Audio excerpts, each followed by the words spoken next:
Hello, I'm Ricky Lee, and today on the watch list, I'm joined by Stewart MacDonald, CEO of Beacon Energy PLC. The company has announced plans for a strategic investment in LNEnergy alongside a £3.79 million capital raise. The transaction would bring the Colle Santo gas project in Italy into Beacon's portfolio, a development stage asset that could play a role in Europe's ongoing push to strengthen domestic energy supply. Stewart, welcome to the watch list. Thanks, Ricky. Delighted to be here.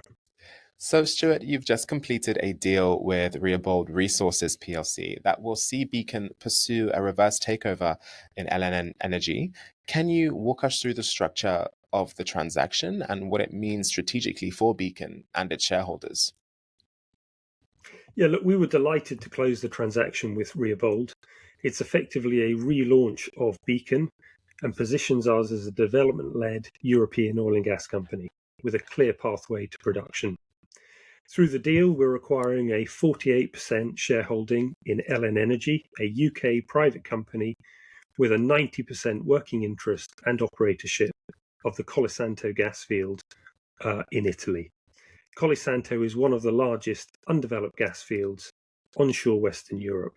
The field is fully appraised with independently audited 2P reserves of 73 BCF, which is around about 12 million barrels on an oil equivalent basis. And importantly, over 80% of those reserves sit in the proven category. So this transaction really is transformational for Beacon and its shareholders.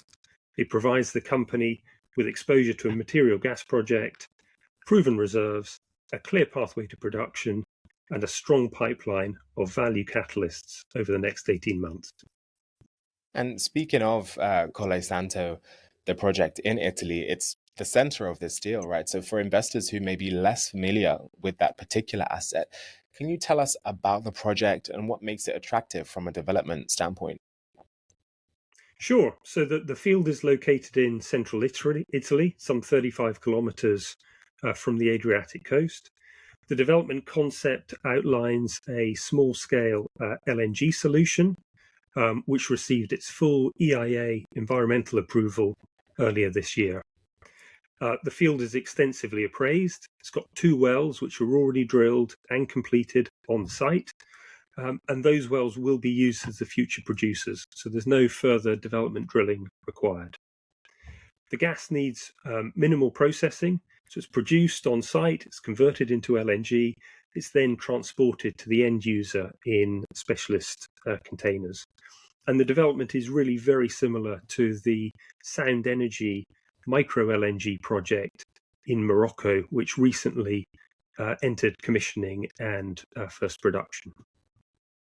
Great stuff. So then looking ahead now then, what are the key operational or corporate milestones investors should be watching for over the next 12 months as the company advances this strategy? Yeah, so we've got a really exciting program over the next 6 months, very much focused on a final investment decision or FID. In terms of the key milestones and catalysts, firstly, completing the final technical work, which includes a well integrity test and the front-end engineering and design, which is already at an advanced stage. Secondly, we're focused on securing the production concession award, which is the final outstanding regulatory approval. And thirdly, focused on finalizing the financing arrangements through the construction period. The development will be delivered in partnership with Italfluid, a specialist oil and gas contractor with a really strong track record in project delivery. And then once FID occurs, we're then looking at an 18-month construction period before first gas is achieved. Well, it sounds like you have got a lot planned for this next stage, but tell us a little bit about how you're going to fund it. Tell us about this £3.79 million capital raise to support that next phase of development. Can you talk us through the planned funding strategy or the project economics? Sure. So on the funding side, I see 2 phases. Firstly, you've got the period from now through to FID, where the project needs in the order of €2 million, and we are fully funded. Secondly, you've got the 18-month construction period from FID through to first gas, which requires around €75 million. Now, LNEnergy already have a letter of intent in place with Italfluid, the main contractor for the project, which effectively defers 50 million euros out of the 75 million, such that it is paid out of future production and cash flow. Now that leaves just over 25 million to be funded through a combination of third-party debt, prepay, and we've also been advised that this project is highly likely to be eligible for energy transition grant funding, given the project's low carbon credentials. Just last week, LNEnergy secured an offtake and financing agreement with a leading Italian wholesaler and distributor of energy products. Now, that deal provides not only additional capital ahead of FID, but also demonstrates the strong industry interest in the project.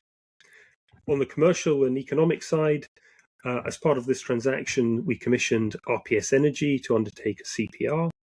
That CPR calculated an NPV for the project of 62 million euros, which is about 27 million euros debt to Beacon, which is really demonstrates that there's a lot of value in this project, particularly compared to Beacon's current market cap of £5 million. There's also the RPS CPR demonstrates material cash flow generation, about 10 million euros per annum, and that was based on gas prices of $10 per MMBTU. Given what's happening in the Middle East, gas prices in Europe have increased very materially, and so at $15 per MMBTU, that free cash flow generation almost doubles. I think finally just wanted to say that with everything that's going on in the Middle East at the moment, there really is a focus on domestic energy security around the world. And I think that's a really conducive environment to securing those final outstanding approvals for domestic energy projects such as Colle Santo. Well, thank you so much. That's all we have time for today. So thank you again, Stewart. Very good to join you. Thank you. Once again, that is Stewart MacDonald, CEO of Beacon Energy. For more on the company and its plans around the Colle Santo project, visit beaconenergyplc.com. That's all for this episode of The Watchlist. I'm Ricky Lee. Make good choices today.